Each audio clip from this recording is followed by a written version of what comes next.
दोस्तों, हाल ही में इंडिया में एक ऐसे सांप की डिस्कवरी हुई है जो सांप इंडिया का ही नहीं पूरे वर्ल्ड का अब तक का सबसे बड़ा सांप बताया जा रहा है। अगर ये बात सच है, तो क्या ये अब तक के सबसे बड़े सांप टाइटेनोबोआ से भी ज्यादा बड़ा था? अगर हाँ, तो ये कितना बड़ा था? और एक सांप की लिमिट क्या होती है कि वो कितना बढ़ सकता है? और क्या इसका कोई रिश्तेदार आज भी जिंदा है? और आज के टाइम पर मिलने वाले सांपों में से सबसे बड़ा सांप कौन सा है? और क्या आप जानते हैं इस सांप के फॉसिल्स पैलियोंटोलॉजिस्ट को 2005 में ही मिल गए थे, तो इसको दुनिया के सामने आने में 19 साल क्यों लग गए? और दोस्तों, ये अकेला ऐसा फॉसल नहीं है जो इंडिया में मिला अब तक का सबसे बड़ा फॉसल है, बल्कि आप ये बात जानकर हैरान हो जाएंगे कभी इंडिया में इतने बड़े बड़े एनिमल्स मिलते थे।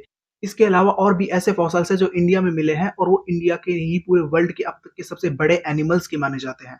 अगर आप भी इन सब सवालों का जवाब जानना चाहते हैं तो वीडियो में मेरे साथ बने रहिए। Hello everyone, welcome to my channel.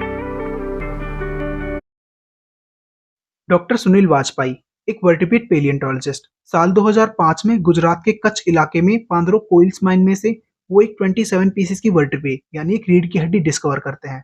Discovery के तुरंत बाद तो उस पर कोई रिसर्च नहीं करते। उनका मानना होता है ये किसी प्री हिस्टोरिक क्रोकोडाइल की हड्डी है और वो अपने दूसरे वर्क्स में बिजी हो जाते हैं।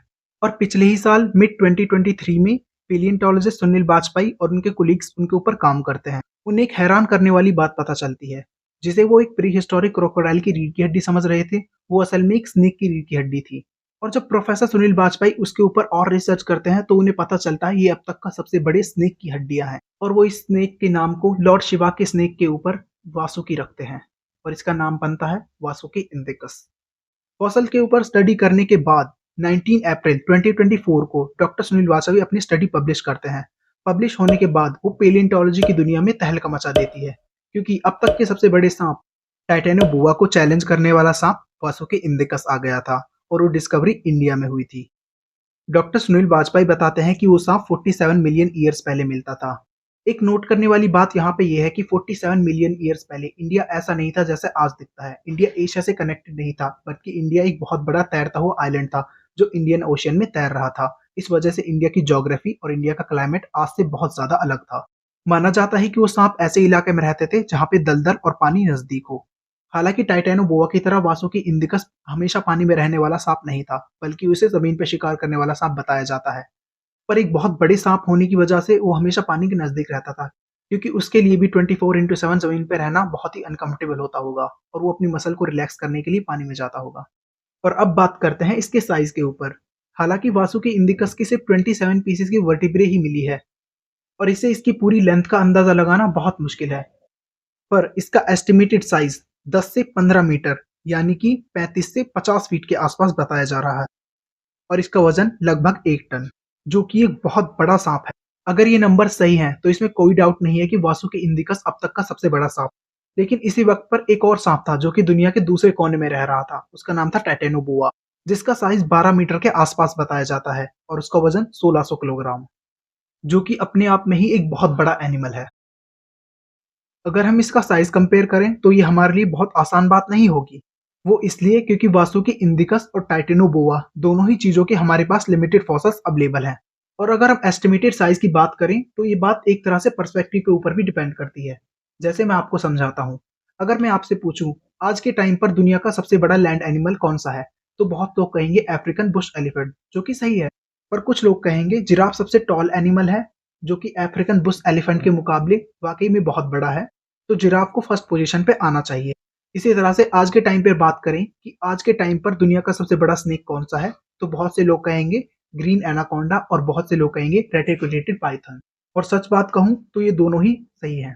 अगर हम सबसे बड़े ग्रीन एनाकोंडास की बात करें तो अब तक का सबसे बड़ा ग्रीन एनाकोंडा 8.6 मीटर और उसका वजन 246 किलोग्राम था, जो कि वाकई में एक बहुत बड़ा सांप है।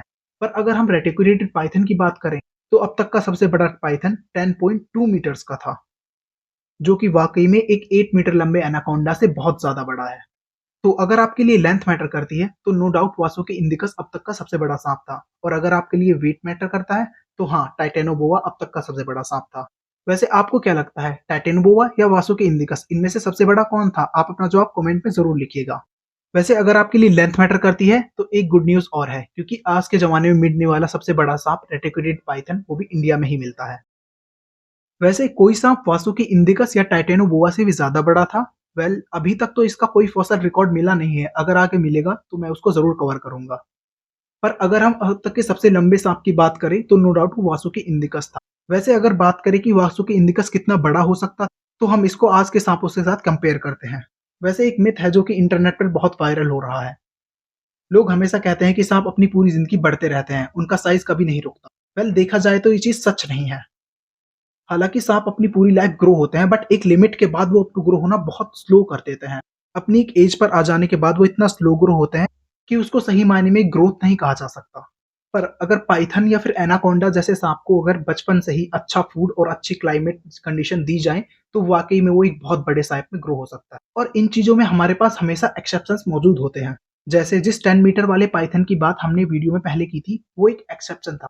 हालांकि पाइथन दुनिया के सबसे लंबे सांप हैं, बट उनकी भी मैक्सिमम लंबाई 6 मीटर्स के आसपास ही होती है, और एनाकोंडा भी 5 मीटर से ज्यादा नहीं बढ़ते हैं। अगर किसी सांप को अच्छा फूड और अच्छी लाइव कंडीशंस मिल रही हैं, तभी वो इतने साइज में ग्रो करता है।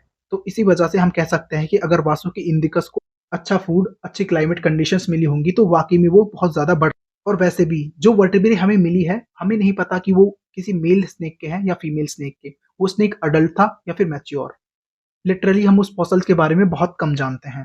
एक फॉसल के ऊपर उसका पूरा डिस्क्रिप्शन देना ये कोई सही बात नहीं होगी। जो वर्टिब्रे हमें मिली है, अगर हम उसे वासुकी इंडिकस की नॉर्मल लेंथ माने, तो नो डाउट वासुकी इंडिकस इससे भी ज्यादा बड़ा हो सकता था। वो 15 से 17 मीटर के आसपास भी हो सकता था, क्योंकि उस टाइम का इंडिया आज के मुकाबले बहुत ज्यादा गर्म था, और इक्वेटर लाइन के बिल्कुल ऊपर होने की वजह से वहां पे सर्दियां ना के बराबर होती थी। और आप जानते हैं रेप्टाइल्स को सनलाइट की कितनी ज्यादा जरूरत होती है। रेप्टाइल्स गर्म इलाकों में ज्यादा फल फूलते हैं। और दोस्तों हम उस टाइम की बात कर रहे हैं जब डायनासोरों को एक्सटिंक्ट हुए कुछ ही टाइम हुआ था। तो वासुकी इंडिकस अपने टाइम का सबसे बड़ा प्रेडेटर था। उसके अलावा उसको शिकार करने वाला कोई एनिमल वहां पे नहीं था। वो इंडिया में मिलने वाली हर एक चीज का शिकार करता होगा, और जिसमें आप यकीन नहीं करेंगे आज के जमाने की व्हील्स भी आती हैं। हालांकि उस जमाने की व्हील्स आज की व्हील की जितनी बड़ी नहीं थी, और ना ही वो आज के जैसे दिखती थी। और हाँ दोस्तों, व्हील्स का ओरिजिन भी इंडिया में ही हुआ था, जिनमें से एक स्पीसीज ब्लू व्हेल को अब तक का सबसे बड़ा एनिमल माना जाता है। पर ये बात पूरी तरह से सच नहीं है दोस्तों। इंडिया में ही एक और ऐसा एनिमल मिलता था जिसे अब तक का सबसे बड़ा लैंड एनिमल माना जाता है। और आपने ठीक सुना, ब्लू व्हेल से भी ज्यादा बड़ा। वो एक सौरोपॉड डायनासोर था जिसका नाम था ब्रोएकांथोसॉरस। दोस्तों उसकी लंबाई 33 से 44 मीटर्स के आसपास बताई जाती है, जो कि वाकई में ब्लू व्हेल के मुकाबले बहुत ज्यादा बड़ी है। और उसका वजन 110 से 170 टन के आसपास बताया जाता है।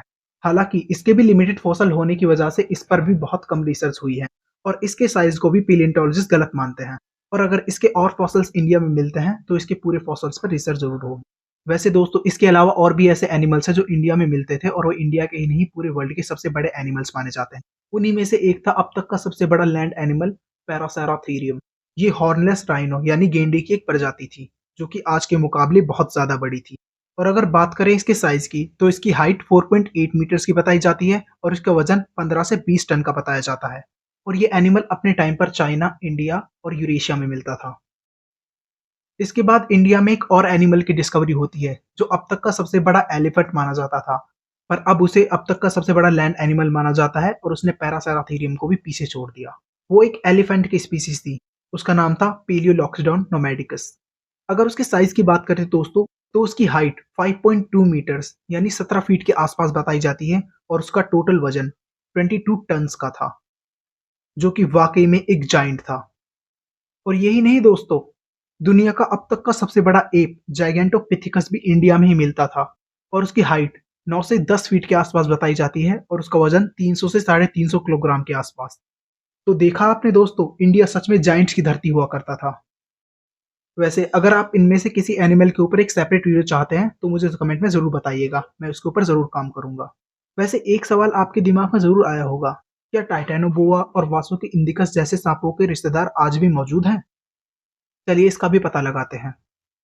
पाइथन्स, एनाकोंडा, बोआ कंस्ट्रक्टर, टाइटेनोबोआ और वासुकी इंडिकस सभी एक ही ऑर्डर से आते हैं, जिस ऑर्डर का नाम है स्क्वेमेटा। और फिर ये आगे जाके डिवाइड हो जाते हैं। टाइटेनोबोआ जैसे स्नेक बोआडे फैमिली से आते हैं, जिनके फैमिली मेंबर्स आज भी जिंदा हैं, एनाकोंडास और रेप्टिल बोआ।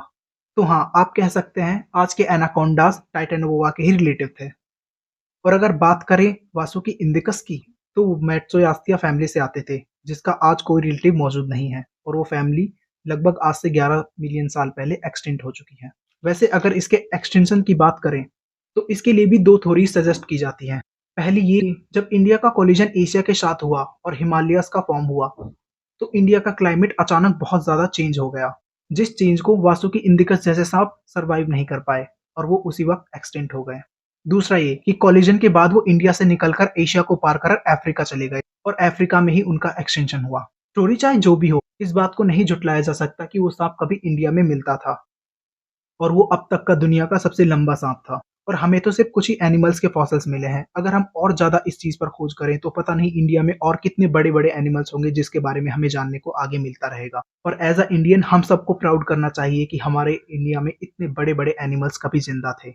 और जहाँ हम चलते हैं और जहाँ हम रहते हैं, वो भी कभी उस जगह पर रहते और चलते थे। इसीलिए हमें अपनी लैंड की रिस्पेक्ट करनी चाहिए। आज के लिए बस इतना ही दोस्तों। अगर आपको ये वीडियो पसंद आई तो प्लीज़ इसे एक लाइक ज़रूर कीजिएगा और मेरे चैनल को सब्सक्राइब कीजिएगा और आने वाली नोटिफ़िकेशन के लिए बेल आइकन को ज़रूर दबाइएगा।